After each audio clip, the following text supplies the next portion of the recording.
Self-compassion. Is that just a word or is it something that we practice? And if we do, why? And if we don't, how can we move the needle toward more of a self-compassion practice? Welcome to another episode of The Worthy Physician. I'm your host, Dr. Sapna Shah-Haque, reigniting your humanity and passion for medicine. So this week, I'm going to dive into self-compassion.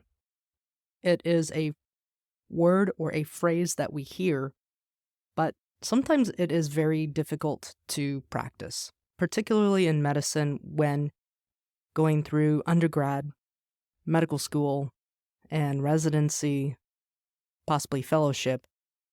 Our internal voice echoes what we hear in the external world, and that's to really be opposite of what humanly we are. We're expected not to show emotion. We are expected to always be right 100% of the time, to detach ourselves from so many things. Some of that can also be disconnecting and almost cutting the cord with human connection. It's more of a, I'm the physician, you're the patient, not we're two humans in the same room. But also, that internal voice that really should be one of kindness, understanding, support, love, non-judgment, becomes one of criticism, unkind, not understanding, spinning our wheels, and really beating ourselves up. I could have done that better. I didn't achieve all my objectives for today. Those might have been drivers at some point, and maybe how we got through undergrad, medical school, residency, etc. At some point, that negative internal voice becomes a maladaptive behavior. What does this have to do with self-compassion? Self-compassion really refers to the practice of treating yourself with kindness, understanding, support, love, non-judgment. The same characteristics that we would want to strive to show a patient, a loved one, a child. We need to embrace ourselves with the same compassion. And sometimes that's the hardest. Sometimes showing ourselves that love unconditionally, that compassion is very difficult, particularly when, again, we're in an echo chamber of we're not good enough. I'm going to remind you today that you are worthy just by being alive. You're worthy because you're a breathing, living human being. You are enough. And that's important to realize because we're not defined by our degree.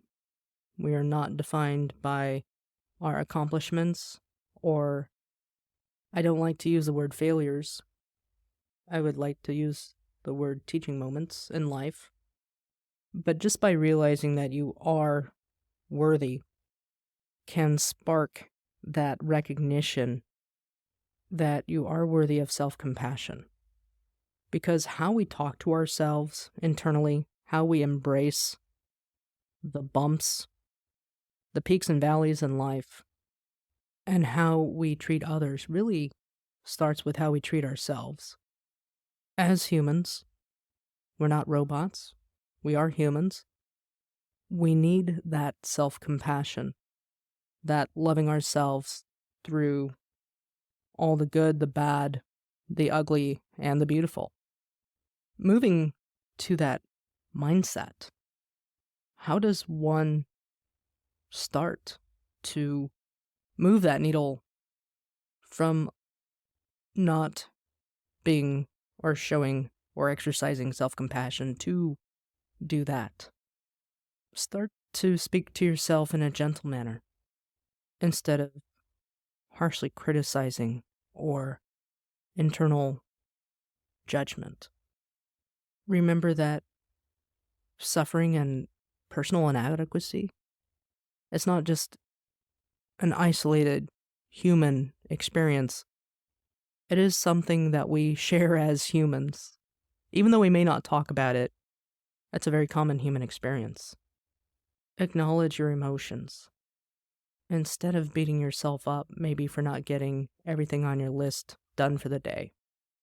Did you do your best? And if the answer is yes, there is tomorrow. The world will keep turning if you don't get everything done. I'm going to start using this a little bit more, but one thing that trips to New Mexico have taught me is that it really is the land of manana, the land of tomorrow. I'll do it tomorrow with the intent of, I think for me it comes from the thought of, I'm going to prioritize.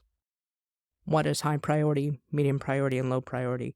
If it's low priority, it can wait till tomorrow. And just remembering that you're human, be kind to yourself, honor your humanity, and start talking to yourself internally with a voice of love, reasoning, and start truly taking care of yourself in not just a physical way, but a spiritual, psychological, and emotional.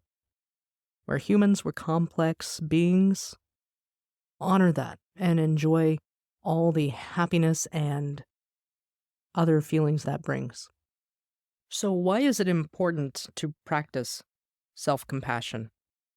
Because it becomes the internal voice trying to replace the negativity the negative way in which we speak to ourselves with one that is more understanding, the one that embraces our humanity. It can impact our mental health, our self-worth, better our relationship with ourselves, which is probably one of the most, if arguably not the most important relationship. But if we also think about, if we constantly yell at a child, that becomes their internal voice. And more research shows that that's not how we want to move the needle. It can promote anxiety, maladaptive coping skills. So we can, even as adults, retrain our brain, retrain our inner voice to be one that is more accepting, again, more positive and more loving. It becomes a habit over time, which becomes a behavior and which becomes our outward projection. So if you have found this helpful, please share it with a friend, because we can all use some camaraderie.